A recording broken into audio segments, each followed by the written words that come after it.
¿Qué tal, audiencia de Por la Derecha? Bienvenidos a un nuevo capítulo para analizar lo que le está pasando a este país que parece ir descuadernado día tras día. Los escándalos no paran en el gobierno de Gustavo Petro y cada uno de sus funcionarios es protagonista de cuando en tanto de lo que va pasando alrededor de Gustavo Petro y, por supuesto, de su muy cuestionada administración. Había faltado tiempo para poder analizar a fondo en este espacio lo que está ocurriendo con la mano derecha de Gustavo Petro. Me refiero a Laura Sarabia Torres, quien está envuelta en un escándalo a través de su hermano Andrés Felipe Sarabia, quien al parecer ha resultado muy exitoso siendo un hombre tan joven y, por supuesto, quien venía de una extracción muy humilde y que ahora aparece en vuelos privados, asistiendo a importantes conciertos y codeándose con una clase social que antes no se había visto involucrada en sus andanzas. Pero ¿qué es lo que realmente está pasando? ¿A qué horas personas como Laura Sarabia y como Andrés Felipe llegaron a estos niveles de la política colombiana? Recordemos que pues, Laura Sarabia es una persona que venía de trabajar en el partido de la U, haber sido asesora de Armando Benedetti y posteriormente de la campaña de Gustavo Petro, mujer clave en todo el proceso de logística y de agenda que manejaba el candidato entonces presidencial Gustavo Petro. Pero ¿qué tiene que ver su hermano en todo esto? ¿Por qué ponemos el foco de atención en él? Pues lo vamos a conversar con un gran analista de la actualidad nacional, concejal de Bogotá por el Partido Centro Democrático y también amigo de esta casa, el doctor Daniel Briceño. Querido Daniel, bienvenido a Por la Derecha y gracias por atendernos. Hola, apreciado Neymar, un saludo para ti, para todos los que ven y se sintonizan por la derecha. Gracias por la invitación. Muy bien, Daniel, en los últimos días has venido hablando del papel del hermano de Laura Sarabia, Andrés Felipe Sarabia. ¿Qué es lo que pasa con este muchacho? Se habla de un salto tremendo, un salto de garrocha en su estilo de vida, lo que le ha llamado la atención a más de uno que lo conocía perfectamente, de su extracción, por supuesto, su comportamiento, y que ahora es uno de los más importantes en su círculo social. ¿Qué es lo que pasa con el hermano de Laura Sarabia? Bueno, hay mucho ruido alrededor de lo que está pasando con el señor Andrés Felipe Sarabia Torres, hermano de Laura Sarabia y pues hermano de la mano derecha del presidente de la República, por varias razones. Uno, hasta hace un año, para los que no lo saben, cuento un poquito de historia, el señor Andrés Felipe Sarabia Torres era una persona que trabajaba normalmente en el Congreso de la República, trabajó en la unidad de trabajo legislativo de Armando Benedetti cuando estaba terminando el cuatrenio en el año 2022, o sea, el pasado Congreso de la República. Luego salta y consigue trabajo con el representante a la Cámara del Partido Verde, Santiago Osorio, y allí entonces comienzan las cosas porque él tenía un cargo que era asistente número 4 de la denominación, que gana hasta 7 salarios mínimos. Entonces, el señor Andrés Felipe Sarabia Torres está ahí hasta el año pasado, más o menos hasta marzo del 2023. Renuncia y según ellos dicen que renuncia porque Laura Sarabia no quería que tuviera ningún tipo de problema, dificultad o posible conflicto de interés. El señor Andrés Felipe Sarabia Torres sale del cargo del Congreso de la República, recordemos con marzo de 2023. La señora Laura Sarabia sale más o menos el 2 de junio de 2023 también cuando deja su cargo en la presidencia de la República. Recuerden ustedes, después de todo ese escándalo con Marel Bismesa y demás, que sale y hace el paro como si se fuera a ir y nunca fuera a regresar y demás, que Petro dice no, que él sí dispone de sus funcionarios y que él es un tipo responsable y que investiguen las autoridades, pura paja lo que pasó ahí. Pero entonces salen los dos y al tiempo sale también el esposo, el cónyuge de la señora Laura Sarabia Torres, que se llama Andrés Fernando Parra. Andrés Fernando Parra también había trabajado en el Congreso de la República en la UTL de Armando Benedetti también, y luego había trabajado durante unos 2 o 3 meses en la UTL del senador Pedro Flores, del Pacto Histórico. Recordemos, Pedro Flores, senador que hace parte del clan Torres. Entonces, estos tres salen del Congreso y de la presidencia y a 1 de julio del año 2023 se montan una empresa entre los tres que se llama ALA Consulting SaaS. ALA, sus siglos que son Andrés, Laura y Andrés. Eso es lo que significa, con una sede en una oficina o creo que es un apartamento en Chapinero. Pone cada uno 2 millones de pesos y de ahí pues Laura Sarabia vuelve al gobierno hacia septiembre del año 2023 y comienzan todos los problemas. Laura Sarabia dice que ya renunció a esta sociedad antes de pasar nuevamente al Departamento de Prosperidad Social y los problemas comienzan en este momento a sonar porque resulta que de un momento a otro el señor Andrés Felipe Sarabia Torres, hermano de Laura Sarabia, resultó en viajes en aviones privados acompañado de Andrés Calle, quien acepta a Revista Semana que sí viajó con el señor Andrés Felipe Torres a un concierto de Karol G.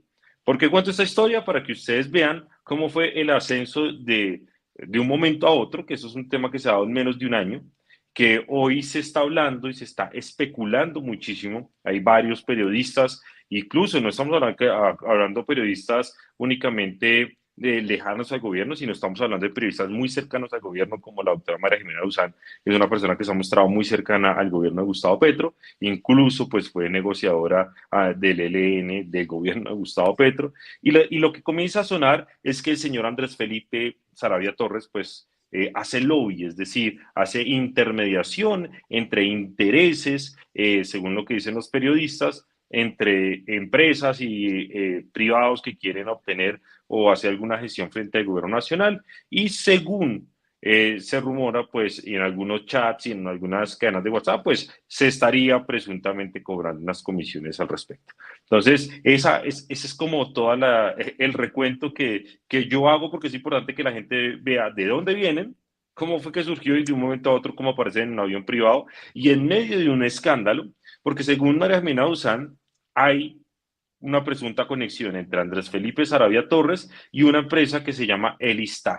Elistar, recordemos, es una empresa de aviones privados, helicópteros privados, que está en medio de un escándalo en Ecopetrol. Que En le presta Ecopetrol. servicios a Ecopetrol como contratista y va detrás de un contrato de un poco más de 500.000 millones de pesos en este momento. Sí, y hay mucho ruido alrededor, pero recordemos, el Star no es una empresa desconocida, Orlando Cabezas, que es uno de los accionistas de esto, no es una empresa desconocida para el gobierno. El señor alto comisionado para la paz, Danilo Rueda, era un usuario del Star a tal punto que contrató por 8.000 millones de pesos durante su estancia como alto comisionado para la paz al Star para tener viajes en helicópteros, en aviones privados, los cuales, por ejemplo, no hemos podido acceder a donde viajó. Edistar también fue muy sonada porque fue la empresa que supuestamente trajo, según lo han revelado, a la señora, a esta señora que trajeron de Venezuela, Aida Sí, sí, Merlano, sí, Aida Merlano. deportada y demás. Entonces, el Star es una empresa que ha estado muy activa, por ahí salen a decir que ellos son una empresa muy honrada y demás. Yo no estoy cuestionando eso, pero el ruido alrededor de Andrés Felipe Sarabia Torres, además en la empresa logística de las fuerzas militares y demás, pues está ahí vigente y las explicaciones no han sido las mejores. Porque, ¿qué es lo que sale a decir Laura Sarabia? Ella sale primero con una circular, ¿no? Diciendo, ojo, o sea, cuando estalla todo el escándalo, saca una circular inmediatamente diciendo, ojo, yo sí pongo unos límites para este tema del lobby, cómo se hace, cómo no se hace, se deben acercar los funcionarios. O sea, es como una respuesta que uno diría medio extraña. Y lo que hay hoy es ruido. Y esperamos, pues, obviamente que las autoridades puedan avanzar. Para mí las explicaciones no han sido de todo claras, pero lo cierto es que el hermano de Laura Sarabia, pues, en ciertos hechos, y usted va conectando cosas, pues sí, parece muy extraño todo lo que está aconteciendo alrededor de eso. Lo cierto es que ALA Consulting SAS existe o existió y estaban ellos tres vinculados a esa empresa y se han dedicado o se dedicaron posteriormente a un tema de lobby que, guardada la proporción y la situación en particular, pues podría configurar en un tráfico de influencias, sobre todo cuando se trata del hermano de la segunda mujer más poderosa del país, porque evidentemente Laura Sarabia es la mano derecha de Gustavo Petro, el presidente de la República, y es la persona que determina una cantidad de movimientos al interior del alto gobierno que no, para nadie es un secreto. Mira, hay una cosa que quiero revelarte aquí, que quiero contarte, y es que en este momento hay un proyecto de decreto en la Presidencia de la República para regular todo el tema del lobby en el gobierno nacional. Este proyecto de decreto lo está liderando Laura Sarabia.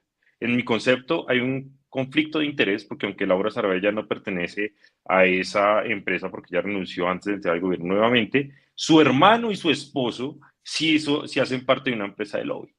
Entonces, ese es el primer punto. El segundo punto es que una persona por decreto no puede, según lo que dice la Constitución, regular el lobby, porque está regulando una actividad económica, está regulando una actividad de relacionamiento y eso tiene reserva de ley. Es decir, es una actividad que tiene que regular el Congreso de la República. Recuerda que esto se ha tratado de hacer varias veces, el proyecto se ha hundido varias veces en el Congreso de la República y lo llamativo es que Laura Sarabia tenga ahora un proyecto de decreto ella como directora del Departamento Administrativo de la Presidencia para regular el lobby, cuando su hermano es lobista y cuando su esposo es lobista. Entonces, yo sí comienzo a poner esto en evidencia porque este tema comienza a parecer extraño, con hermano y esposo lobista, ella tratando de regular el lobby, no tiene ningún tipo de sentido. Entonces, yo sí creo que hay que comenzar a advertir estas situaciones. Yo personalmente ya le he pedido hoy formalmente a la mayoría de entidades públicas que me revelen o me digan si el señor Andrés Felipe Sarabia Torres ha entrado o no ha entrado a sus despachos. Claro, porque Pues se habla inclusive de asistir a entidades tan importantes como el Fondo Nacional de Ahorro, que ha estado en manos de un personaje muy cuestionado, que terminó salpicando a la bancada del Partido Liberal. Después también se habla de su cercanía, o por lo menos de sus visitas a Findeter, a Fidoprevisora, al Ministerio de Agricultura, entre otras entidades del orden ejecutivo en el país. Y a razón de que Andrés Sarabia puede tener este acceso privilegiado a esas entidades y con cuál fin, que esa es la gran pregunta. Pues no cualquiera tiene esa posibilidad, pero, y menos sobre todo cuando no trabaja directamente con el Ejecutivo, no es subalterno de su hermano, ni más de su hermana, ni más faltaba, y mucho menos está vinculado con el Presidencia de la República. no tiene ningún tipo de vinculación y yo creo que si se llega a comprobar que Andrés Felipe Sarabia pues ha ingresado a entidades, pues en primer lugar hay un abuso de poder porque es evidente, yo hoy lo decía en una entrevista, eh, Andrés Felipe Sarabia Torres, si usted lo ve individualmente no es nadie, no es absolutamente nadie, es decir, es un ciudadano y común que no puede entrar a una entidad pública. Yo siendo concejal de Bogotá no puedo entrar a cualquier entidad pública siquiera. Un congresista de la República no puede entrar a todas las entidades. Hay que hacer un proceso, hay que pedir un agendamiento, hay que pedir una cita. Pero el señor Andrés Felipe Sarabia Torres, que no tiene ningún tipo de vinculación, no tiene ningún tipo de contrato, no tiene ningún tipo de cargo, pues resulta que sí entra y sale, según lo que se ha dicho varias ocasiones a varias entidades, y pues obviamente esto tiene una razón de ser, es que es el hermano de Laura Sarabia.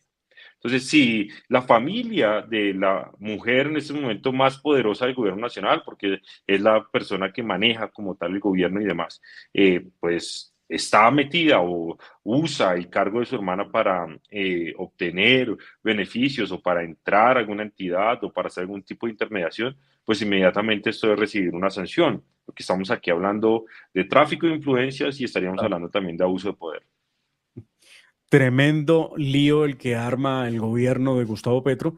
De verdad, pensaba yo que era suficiente con el escándalo a través de lo que ocurrió de las maletas con plata, Daniel, que nunca supimos cuánta plata era.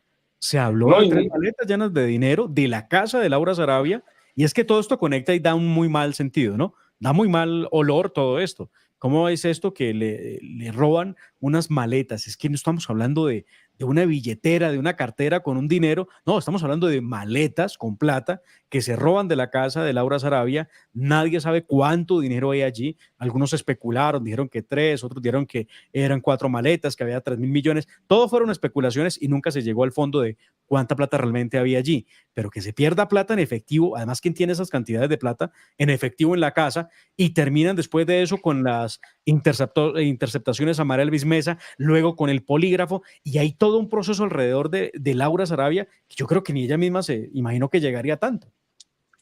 tal cual, yo lo que siento aquí y creo que comparto el sentimiento con muchos colombianos es que no pasa nada. Y eso es algo que nosotros están ya a estas alturas tenemos que comenzar a cuestionarnos.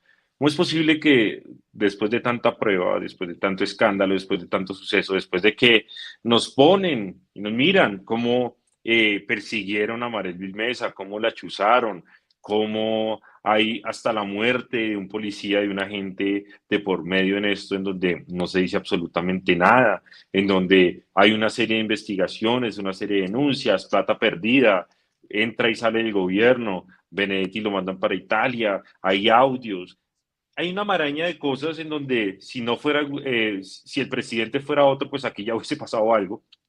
Pero entonces lo que la gente comienza a sentir es que hay impunidad. Ese es el peor sentimiento que usted le puede dar a una persona o que puede tener una persona, porque comienza usted a desconfiar absolutamente de toda la institucionalidad.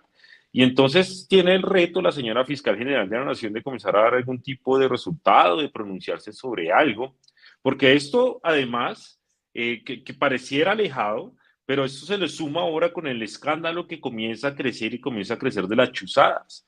Y parece alejado, pero es, ojo, eso es en el mismo lado. Sabes que el escándalo de las chuzadas se da y comienza a verse dentro de la misma Casa de Nariño, porque es el señor Carlos Ramón González, mano derecha del presidente de la República y director del Nacional de Inteligencia, el que está siendo cuestionado en estos momentos. Hay mucho ruido, yo creo que el pronunciamiento de la Corte Suprema de Justicia, Corte Constitucional, Consejo de Estado y de la Judicatura conjunto el día de hoy, pidiendo a la Fiscalía, las denuncias de los magistrados, comienzan a configurar un ambiente que en realidad comienza a preocupar, pero también a asustar. Entonces tenemos chuzadas de Amares Mesa, ahora ruido de chuzadas a magistrados. Y bueno, te lo repito, la peor sensación que podemos sentir todos es que no pase absolutamente nada. Y yo sí espero que la fiscal en los próximos días le envíe mensajes al país, porque el país comienza a inquietarse sobre cuál es el verdadero papel de la justicia en todo esto del gobierno de Petro. Sobre todo de la fiscal que debiera, Luz Adriana Camargo, pronunciarse inmediatamente ante grabaciones, ante supuestas interceptaciones de las que está hablando algunos magistrados de la Corte Constitucional, uno de ellos, el doctor Ibáñez, que es un hombre serio, respetable, que no cree uno se vaya a inventar el asunto de que él cree que lo están chuzando. No, aquí tiene que haber un trabajo muy de fondo, tiene que haber una investigación por lo menos previa por parte de estos magistrados que han sido víctimas de perfilamiento, además, por parte de la presidencia de Gustavo Petro, y aparte de eso, súmele el tema de la familia de ellos y el tema del celular de ellos, que lo llevó a mandar un mensaje de WhatsApp diciendo, tengan cuidado que mi teléfono está intervenido. Es porque no es un tipo, es un tipo muy serio, no se le va a ocurrir una cosa de estas de buenas a primeras. Y aparte de eso, pues viene el escándalo al interior del gobierno por quien maneja la Dirección Nacional de Inteligencia. Yo recuerdo como en la época de Iván Duque, cuando nombraron en la agencia de tierras, seguramente, en la agencia de desarrollo rural o en la agencia de tierras, creo que la de tierras, a una uribista AAA, la sacaron en pellones, no la dejaron posesionar, la sacaron inmediatamente porque les incomodaba, porque les fastidiaba, porque ella había tenido algunas expresiones contra algunos personajes de la izquierda en Colombia y mire que eso le costó que no se pudiera posesionar. Aquí han puesto a Carlos Ramón González, miembro del M-19 que fue con Gustavo Petro, a administrar nada más y nada menos que la Dirección Nacional de Inteligencia. Y bueno, y parece que no pasa nada. ¿Será que hay tanta garantía? Pero además, recuerdo que ahora el hombre que está encargado de los sistemas de información dentro de Casa de Nariño en el DAPRE es el señor Guarín, que perteneció también al M-19 como guerrillero. Bien complejo el tema de seguridad nacional. No, y la Unidad Nacional de Protección también está en manos de un ex M-19, es decir, la inteligencia, también quien nos protege a nosotros. Yo en realidad no tengo ningún nivel de confianza en la Unidad Nacional de Protección. Afortunadamente, muchos me dicen, Daniel, pero ¿por qué no tiene esquema? Yo le dije, no, pero para ponerme también en manos de la Unidad Nacional de Protección en estos momentos, creo que sería más riesgoso. Pero al margen de eso, yo sí quiero también decir que el tema de Carlos Ramón González no tiene que ver únicamente con su relacionamiento con el M-19.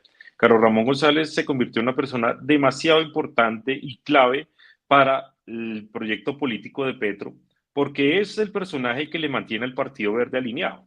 Ese Partido Verde que usted a veces ve que es muy rebelde y que le casca mucho al presidente. No, señores, todos le hacen caso a Carlos Ramón González. Carlos Yo Ramón le González es el pregunto ahí dueño del partido. del Partido Verde, uno encuentra un personaje como Inti Asprilla, ¿no? Que aparentemente es muy petrista. Pero entonces voltea uno a mirar a la cámara y encuentra una Catherine Miranda aparentemente por fuera del redil, o realmente lo está, porque sí, ella más o menos es como una petrista arrepentida, pero yo no sé, a mí me genera cierta suspicacia y no puedo decir que confío en lo que está diciendo o haciendo, porque me parece que lo que está haciendo es política y estaba aprovechando el cuarto de hora para darle palo al mismo presidente que ella eligió. Mira, esto es sencillo.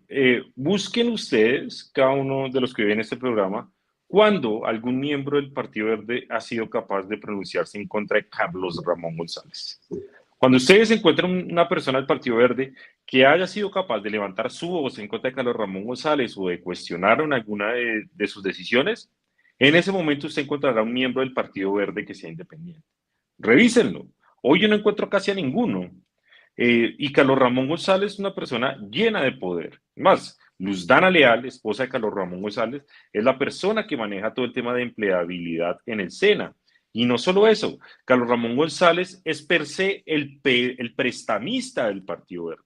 Quiere decir esto, que Carlos Ramón González es la persona que le presta a los políticos del Partido Verde para la campaña. Eso los pone en aprietos. Y lo peor de todo es que uno de los familiares de Carlos Ramón González, muy cercano a Carlos Ramón González, es quien preside el Comité de Ética del Partido Verde.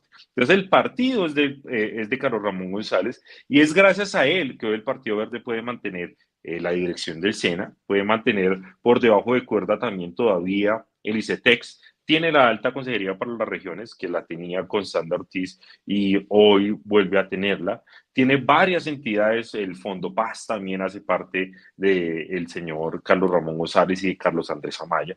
Y tienen así mucho poder acumulado. Entonces, cuando a mí me dicen que es que el Partido Verde es rebelde y que cuestiona a Gustavo Petro, revisen qué hicieron en la reforma pensional. Ahí sí todos salieron a aplaudir. Revisen cuál es la posición de Claudia López, que aunque renunció al Partido Verde con Carlos Ramón González, pues ninguna, porque él es el dueño del partido, él es el que da los avales, él es el que presta la plata.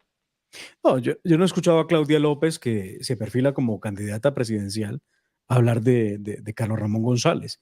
Es más, siempre estuvo muy cercana a Gustavo Petro, Claudia López, solo que ahora va mudando de piel y encuentra razones en cualquier lugar para poder decir que se está desmarcando de Gustavo Petro.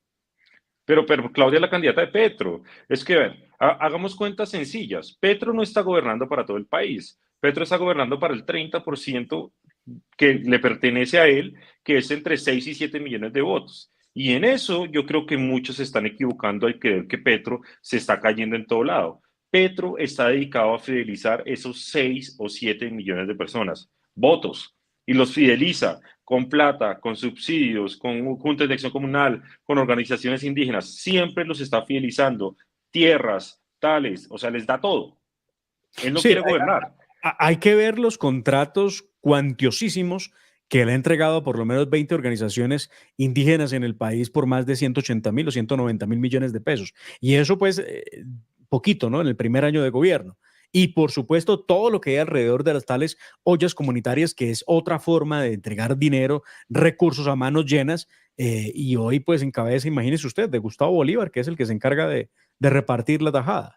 No, y las juntas de acción comunal, entonces les dan más de 200.000 millones por el INVIAS para que intervengan vías terciarias. En el Ministerio del Deporte se inventaron otra millonada en plata para juntas de acción comunal ahora para que intervengan parques. El ministro de Salud anunció que ellos también van a ser prestadores de salud en sus respectivas circunscripciones. Y eso es un proceso de fidelización. Entonces, es un error creer que Petro se está cayendo en todo lado, porque, ojo, lo que Petro busca en estos momentos es tener 6 o 7 millones de personas amarradas, porque con 6 o 7 millones pasa segunda vuelta.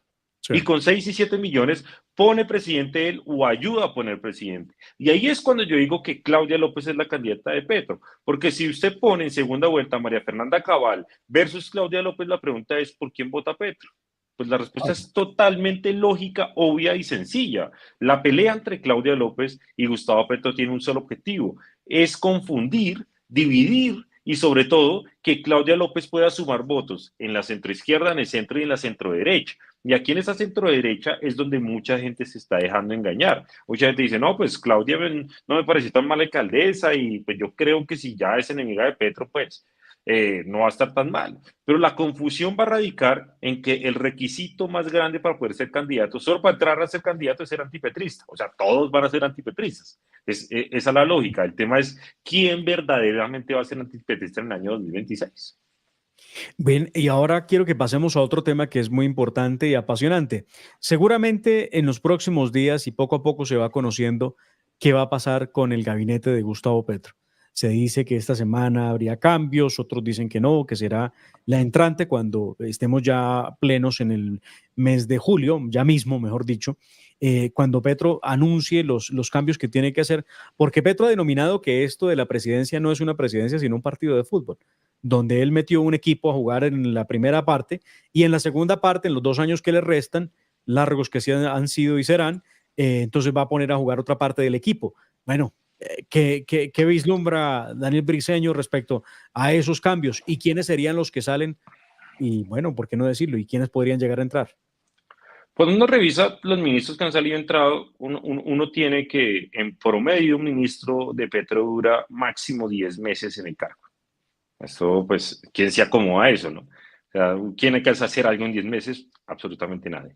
Uh -huh. Segundo lugar, lo que comienza a verse en el gobierno de Gustavo Petro, lo que ya en Bogotá sabemos, esa rotación completa de funcionarios todo el tiempo de Petro es lo que va a ser o lo que ya ha sido el gobierno de Gustavo Petro en estos momentos a nivel nacional y es lo que vamos a seguir viendo. ¿Por qué? Porque en últimas Petro va a terminar su periodo rodeado de los mismos, de la gente que no lo cuestiona, de la gente que radicalmente, ideológicamente es igual a él, de la gente que normalmente viene del M19, sumado pues las nuevas generaciones que son muchas más radicales ideológicamente.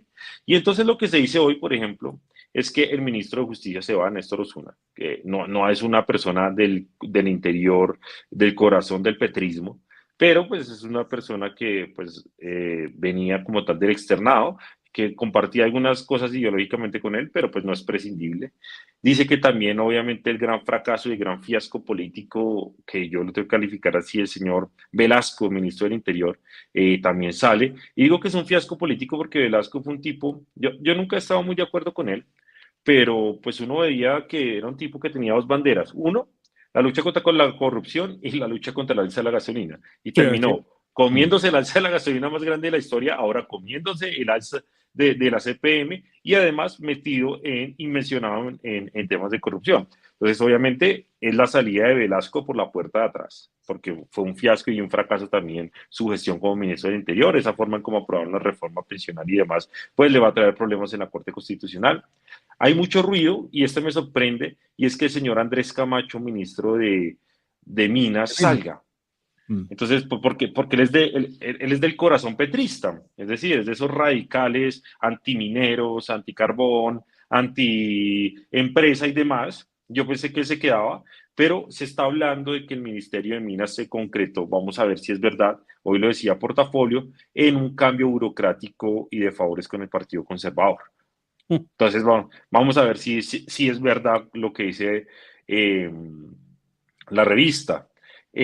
Sale, según lo que han dicho algunos, la ministra de Vivienda que yo la veía muy mala porque pues, el sector está en un gran problema Así es. histórico Sí. y está en su peor momento, pero comienza a sonar y ahora estoy más asustado porque está comenzando a sonar la señora María Mercedes Maldonado. Espero que no sea así. O sea, por el bien de este país, yo espero que María Mercedes Maldonado no sea ministra de Vivienda, porque esta persona, María Mercedes Maldonado, una persona demasiado fundamentalista, antiempresa, y sobre todo, pues una persona que le va a generar un daño mayor pues al sector de construcción en Colombia.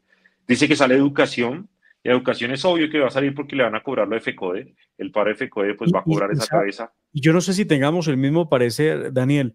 Yo he escuchado las intervenciones de Aurora Vergara, que es la ministra de Educación, y debo confesarle, me parece que tiene una muy buena formación y resultó menos radical que la gente que la ha puesto allí en el lugar que tiene hoy.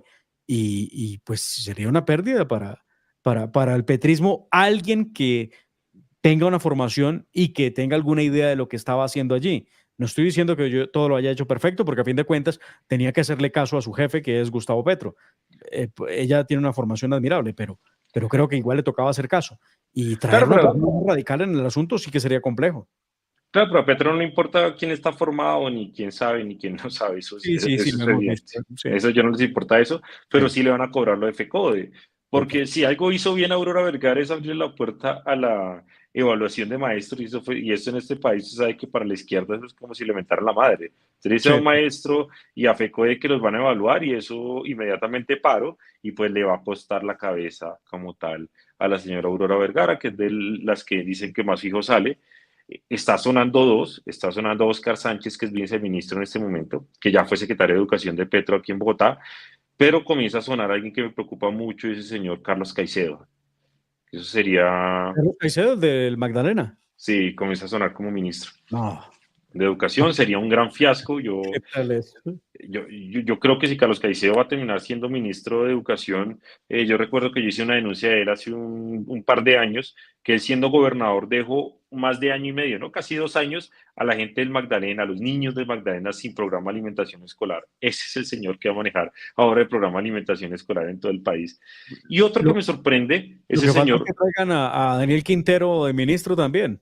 Seguro, pues ahí acaban de nombrar, imagínese, al señor, la mano derecha de él lo acaban de nombrar el Ministerio de Justicia.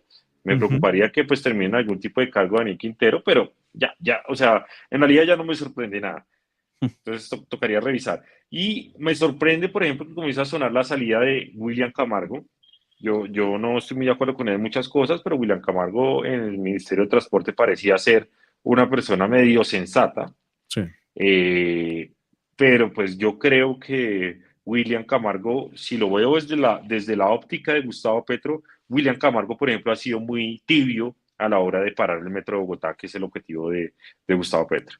Entonces él como que ha dicho, no, pues estudiemos, pidamos conceptos, pero él fue muy tibio en eso y yo creo que se lo van a terminar cobrando porque la bandera política de Petro es acabar el metro de Bogotá, acabarlo. No quiere ni cuestionarlo, no quiere pelear políticamente, quiere pararlo.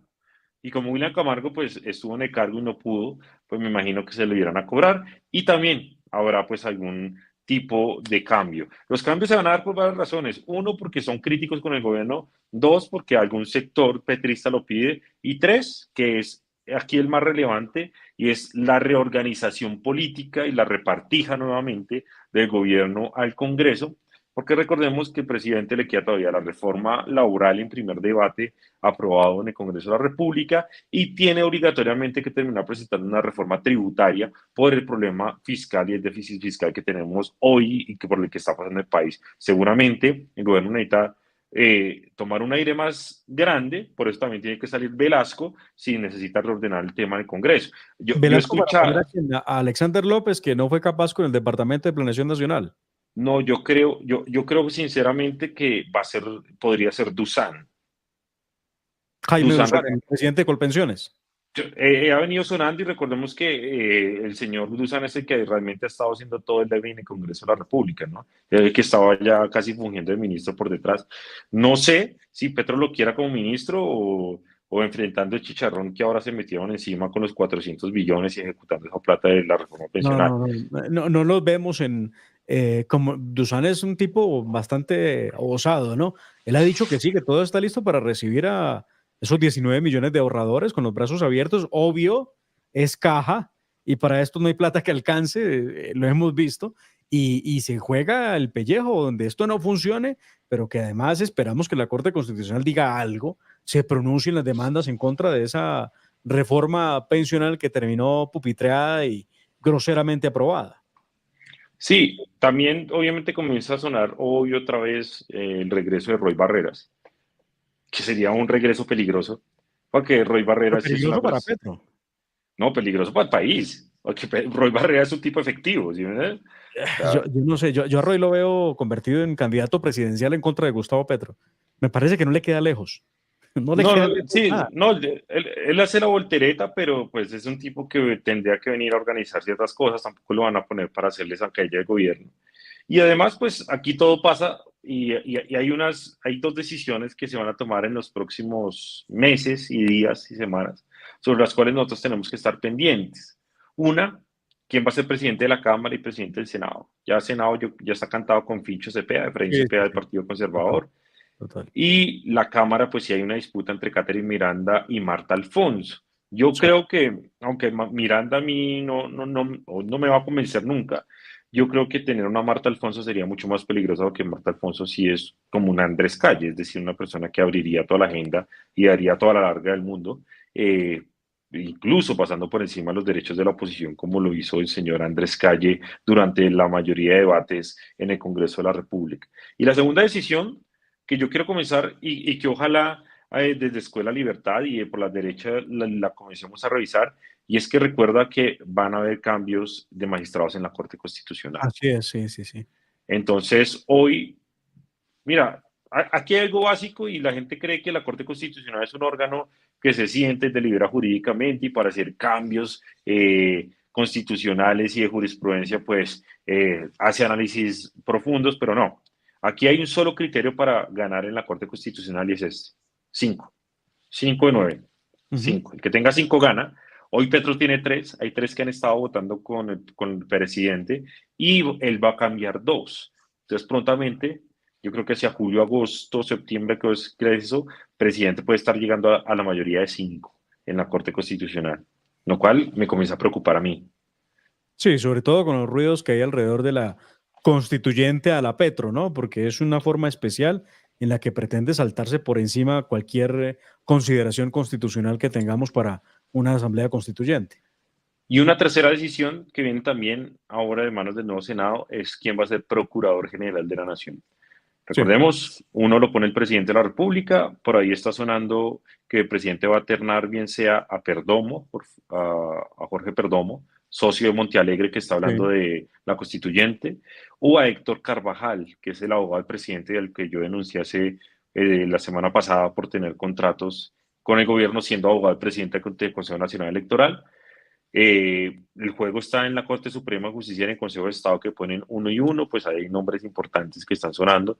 Pero lo importante aquí, Demar, es que nosotros y ojalá el Senado, pues ojalá uno pudiera participar en eso, pero ojalá el Senado no permita que el presidente pues tenga procurador de bolsillo. Eso sería terrible para el país, sería terrible para la misma oposición, sería clavarse un cuchillo. La misma oposición permite que el presidente tuviera un procurador de bolsillo. Entonces son tres decisiones importantes que marcan como tal el reto Y te puedo conjunto con el sumar nuevo una, gabinete. te puedo sumar una Banco, para que la tengas ahí en el tintero. Banco de la República, Claro, Banco de la República, por sí, supuesto, claro. sí, Que pero es muy eso es preocupante, como el porque otro año, porque ¿no? Que sea. sí, claro, el próximo año, claro, claro. Y entonces el presidente Petro ha insistido en más o menos para que el banco, como existe, y lo dejaría de ser el banco una entidad independiente para convertirse en un apéndice al capricho del presidente Gustavo Petro, que es la misma cosa 8 que 80, que eso es lo más grave todavía con el presidente Gustavo Petro. Creo que echaría mano de cualquier recurso para poder seguir con su proyecto político, que yo creo de lejos es fallido, Daniel. 2 años en los que no levantó cabeza después de diciembre del año 2022, cuando empezó su caída de favorabilidad. Sí, además lo del banco se va a unir con el profundo déficit fiscal en el que se va a enfrentar el gobierno. Eso lo va a llevar a un desespero gigante, porque pues hoy, ahí lo revelé, hoy les tocó, por ejemplo, recortar el 67% de los recursos de prosperidad social para el programa Jóvenes en Paz. Ese tipo de cosas les va a comenzar a costar a ellos políticamente con su propia gente.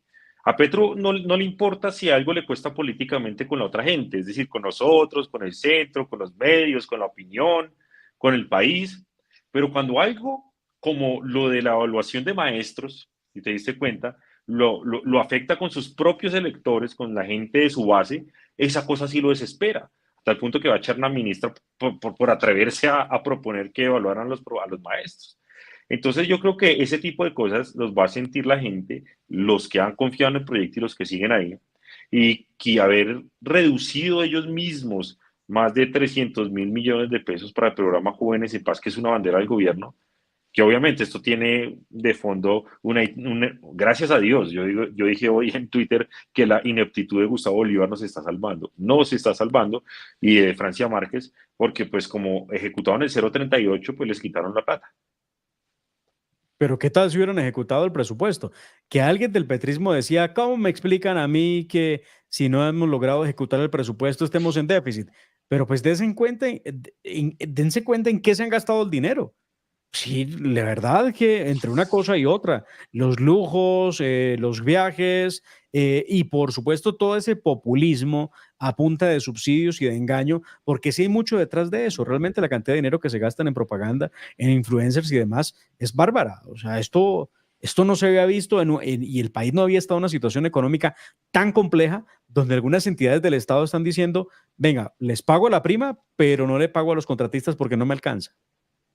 Sí, no, tal cual, el desorden tiene que ver y además, pues obviamente hay un mérito, entre comillas, de Mr. Taxes que lo venden como el tipo más técnico y demás, y es que ellos cometieron un error muy profundo. Es que si tú recuerdas en la reforma tributaria, ellos aprobaron la no deducibilidad, la no deducibilidad de las regalías, y Ujú. entonces lo que hicieron literalmente fue cometer un error, una vaina antitécnica que les te está saliendo caro, y es que ellos sacaron un decreto para cobrar anticipadamente pues esa no deducibilidad, la cobraban anticipadamente el año pasado y como se cayó en la corte pues ahora les toca devolver la plata. No, y también Entonces, haber contado con dinero que no les iba a llegar de los pleitos del Estado. así, pues que 15 billones de pesos Sí. sí es que iban a recuperar en pleitos, o sea, ¿quién hace ese tipo de cosas? No le Pero fue preguntaron error. a un abogado cómo funcionan los pleitos para que le dijera depende, para que le dijera esto no es así, esto no es tan seguro como ustedes lo creen.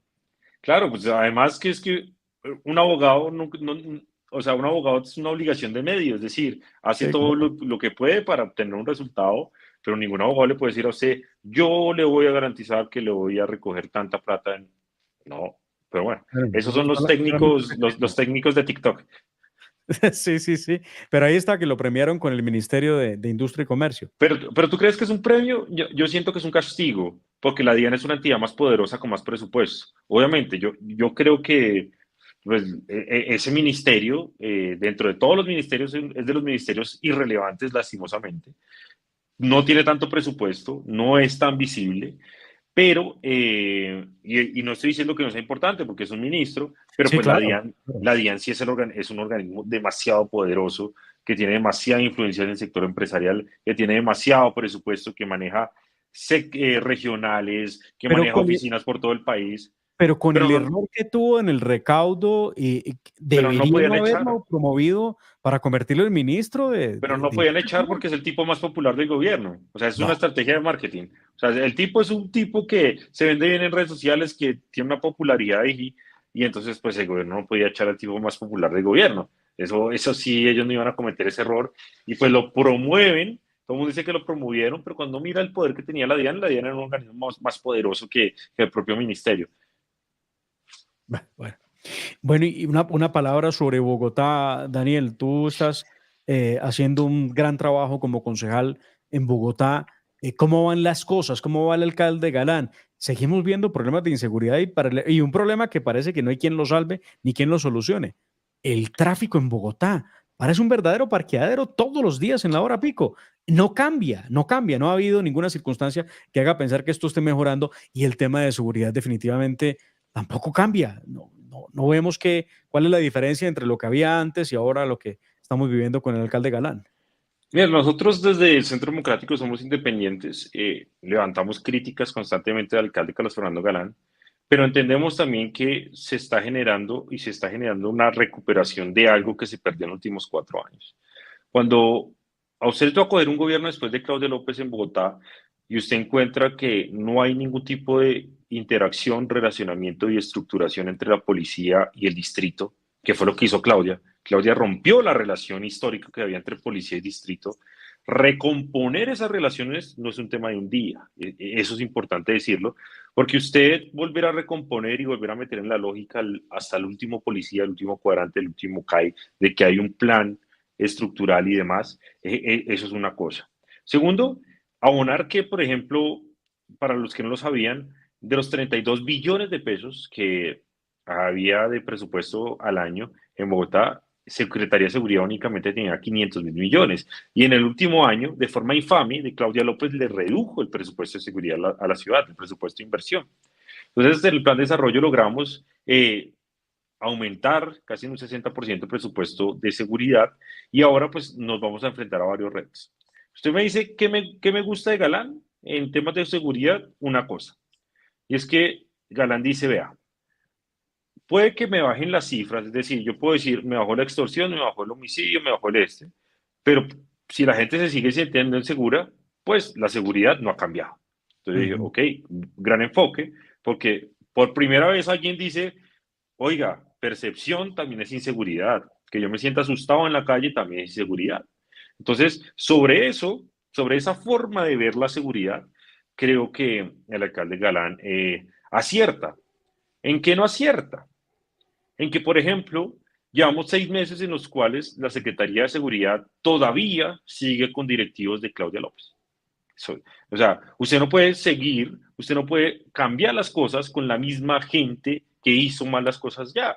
Y Ujú. además, que es que recuerde que la Secretaría de Seguridad de Claudia López era manejada y controlada por el señor Ariel Ávila y por el señor Hugo Acero, que se tiraron como tal la seguridad de Bogotá, le tiraron años de trabajo de seguridad en esta ciudad. Ellos son los culpables y la gente tiene que entenderlo. Ariel Ávila, León Valencia y Hugo Acero, quienes en su momento se inventaron una infamia contra Galán para que Claudia ganara la alcaldía, recibieron como pago la Secretaría de Seguridad.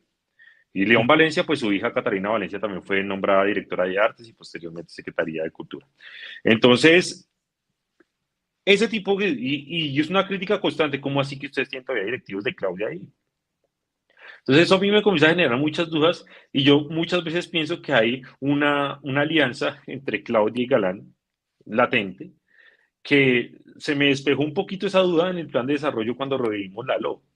Yo fui el que me di la pela de revivir la LO en Bogotá en mi ponencia en el plan de desarrollo. Eso me costó que tenga una demanda por pérdida de investidura en estos momentos que estoy enfrentando en el Tribunal de Cundinamarca. La estamos enfrentando, pero la revivimos. Y afortunadamente, eso era una pelea de nosotros contra Claudia, y en eso el alcalde nos respaldó. O sea, el alcalde salió y se la jugó y dijo a su bancada, no, vamos a revivir la LO. Y la revivimos. Pero además, yo creo que la forma como el alcalde quería abordar el tema de inseguridad, de seguridad también, de inseguridad era equivocado y ahí nos tocó tener una pelea con él, porque él quería mejorar la seguridad cobrando el impuesto de alumbrado público. Un impuesto que iba a afectar empresas, un impuesto que iba a afectar, iba a acabar con los restaurantes de esta ciudad. Nosotros, pues ahí ellos se pusieron bravos con nosotros y demás, pero hoy en la Andy, yo esta mañana estaba en la Andy y estábamos ganando y estaba yo, y la Andy nos daba la razón a nosotros. Dijeron muchas gracias a los que hundieron esta vaina, porque es que nos iban a afectar el sector empresarial.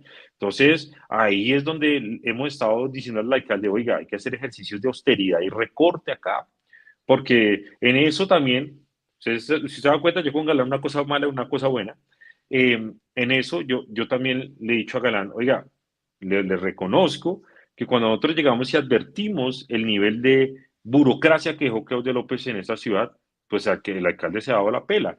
Por ejemplo, Bogotá, Peñalosa entrega a Bogotá con 33.000 contratistas. Claudia López, 4 años después, la entrega con 70.000. Ujú. Pasamos de gastar 1.1 billones de pesos al año en contratistas a 2.5 billones. Entonces, imagínense, usted para recortar eso, pues es una pela muy grande porque usted es echar gente, es sacar gente y eso es impopular. Pero el Ujú. alcalde se está dando la pela, pues nos ha hecho caso y llevamos en una reducción del 10-20% ahorrándonos de a 200, de a 300 mil millones al año. Y ahora tenemos, pues, en iniciativa mía, una política pública de austeridad en la ciudad que va a comenzar a echar machete y recorte una cantidad de gas. Entonces, yo creo que por ahora el tema de Galán no despega muy bien, pero hay mensajes positivos.